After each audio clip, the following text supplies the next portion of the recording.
እንደናፈኳችሁ በጣም ስለተሰማኝ ነው ዛሬ የተመለስኩትኝ እና ይሄንን የመሰለ እግር የሚያስቆረጥ ምግብ ይዘን የመጣ ነው እና ደግሞ ሁሉ ነገር የጾም ነው። ለዚህ ምግብ ዋነኛው ድንች ነው የሚያስፈልገን።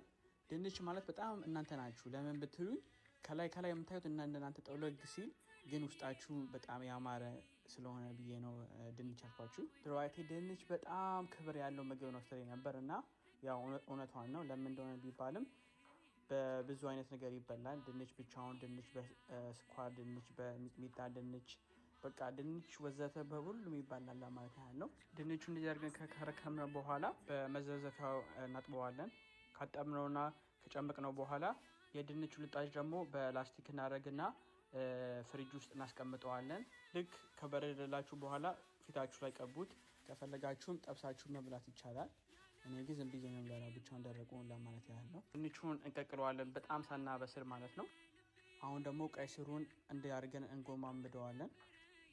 ያው እንደዚህ መጎማመድ ስለማትችሉ እናንተ በምትችሉበት መስራት ትችላላችሁ። ቀጥሎ ደግሞ ቀይ ስሩን በመስመር አድርገን እናሰማመረዋለን። ቢጫውን ነገርም ትንሽዬ ሳናበዛ ለጣዕም ያህል እንዲሰጠን ነው። ከዛ አረንጓዴም ቢጫም ቀይም አለን።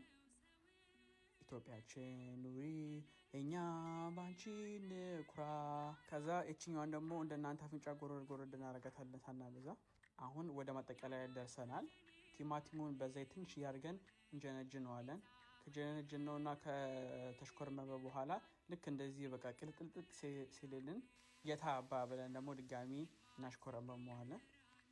ከዛ ድንቹን ብቻ ጨምሮ አንድ ላይ እናዋዋዋዋውደዋለን። እዚህ ጋር ደግሞ እንደናንተ እንዳይጨማለቅ ቀስ ያላችሁ በማማሰያ ታመስሉታላችሁ። ቀጥሎ ቅመሞቹን እንጨምራለን። ከኔ ጨምር ማለት ነው። ያው እኔ ቅመም ስለሆንኩ ለማለት ያህል ነው።